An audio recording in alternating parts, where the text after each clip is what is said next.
আপনার স্বপ্নের ফেসবুকটি reach engagement কমে যাচ্ছে, কোনো উপায় খুঁজে পাচ্ছেন না। আপনি হয়তোবা আপনার ফেসবুকের একটি সেটিং না করার কারণে এই সমস্যাটা হতে পারে। যদি এই সেটিংটি করে নেন তাহলে আশা করি আপনাদের রিচ এঙ্গেজমেন্ট আর কমবে না, বাড়বে। আর এই সেটিংটি কিভাবে করবেন সেটি দেখিয়ে দিব আমি এই ভিডিওতে। তাই চলুন দেখে আসি কিভাবে সেই সেটিংটি করতে হয়। আমি কি করব, প্রথমে আমার ফেসবুকটি ওপেন করে নিব। ফেসবুকটি ওপেন করার পর আমি স্মার্ট এই মোবাইল কিনে থ্রি লাইনের উপর ট্যাপ করে দিব। থ্রি লাইনের উপর ট্যাপ করে দেওয়ার পরে এখান থেকে খুঁজে নেব সেটিং অপশানটির উপর ট্যাপ করে দিব। সেটিং অপশানটির উপর ট্যাপ করে দেওয়ার পরে এখান থেকে খুঁজে নেব মিডিয়ার উপর ট্যাপ করে দিব।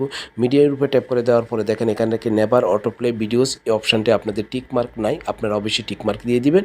টিক মার্ক দেওয়ার পরে আপনাদের কাজ কমপ্লিট হয়ে যাবে। আশা করি এখন থেকে আপনাদের ফেসবুকের রিচ এঙ্গেজমেন্ট কমবে না, আশা করি বাড়বে। ভিডিওটি দেখে ভালো লাগলে অবশ্যই একটি লাইক করবেন, ভিডিওটি টাইমলাইনে শেয়ার করে রাখবেন, পরবর্তীতে আপনার অনেক কাজে আসতে পারে। Thanks for watching my video.